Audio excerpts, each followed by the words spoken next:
Megan, I'm with SCAD Radio. How are you? I'm good. How are you? I'm good. So the menu's been described as a black comedy horror. Oh, yeah. Curious, how much of that can you attest to, and what's it like approaching a movie that merges two completely different genres? That's a really great question because when I read the movie, I was like, I need to be in this, and then I auditioned, so it wasn't just like, I want it, and they gave it to me. Right. We went through a process. But also, once I got it, I was like, how are they going to do this? The tone is so specific. Luckily, a lot of that is on the page. The writers, Will Tracy and Seth Reiss, they wrote a fabulous movie. And then our director, Mark Mylod, just really understood what he needed to get.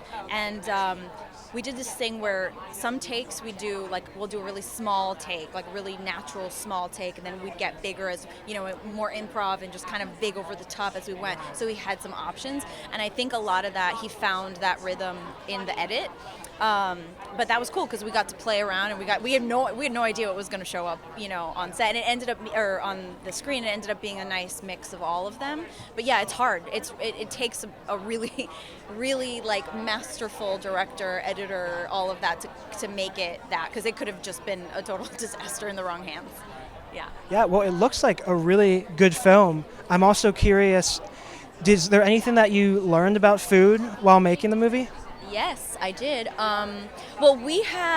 So there's a lot of great food in the movie, but when you're shooting a movie, it's over many days and hours. So sometimes they'd switch. I didn't realize they did it, but for the scallops, for example, we had a potato that kind of looked like a scallop. So we'd be eating things that necessarily wouldn't go with other things on the plate. So I learned a lot about that, food styling. Sometimes what you think an actor's eating is they're probably not eating that same thing. Yeah, the potato sticks in my mind. I think it's because that took a long time, so we ate it over the course of several days. But yeah, and I would just say that getting to meet Dominique Crenn, who's the chef, sort of what's the word I'm looking for? Not contributor. She was the chef who inspired all the food in the movie. Mm-hmm. Right. Or who designed the food, I should say. It's a real art form that sometimes when you go to a nice restaurant, you're just this tastes good, and you just shove it in your mouth. But it's nice to know that it's an art form like anything else, and people spend their entire lives learning how to do it and sacrifice a lot to be able to do that job. So You learn to appreciate the craft a little more. oh yeah, because I like to eat good food, so Right. I'll eat anything. But when you go to a place and you're just it looks a certain way, and you can just tell there's a foam that they made that took 4 hours, whatever. That is really special. I also tried to make some sourdough bread over the pandemic, and now I will never take for granted another piece of bread ever again because I could not keep my sourdough starter alive. So I've learned a few things. That's awesome.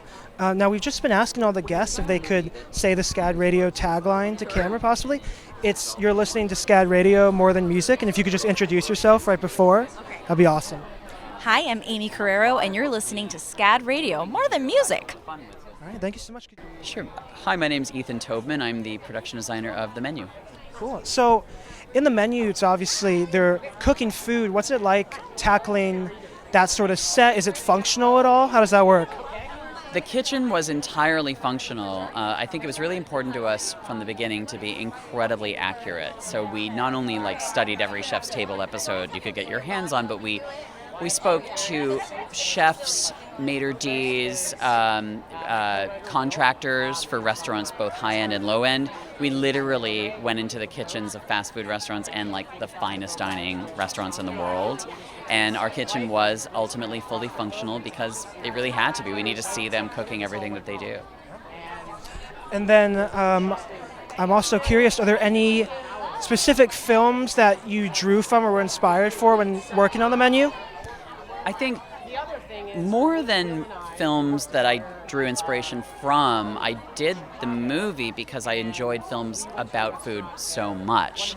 The Cook, the Thief, His Wife, and Her Lover, The Discreet Charm of the Bourgeoisie, Big Night, Water for Chocolate. These are movies that I loved as a kid. I think filmmaking and food making are really similar. You're transporting people to fantasy environments for a limited period of time, and they tend to be about 2 hours. They're similar in length, and then when it's over, you really miss it. So I had an incredible time combining the two genres. When it's over, you want to redo it. You want to watch the movie again, eat that dish again, right?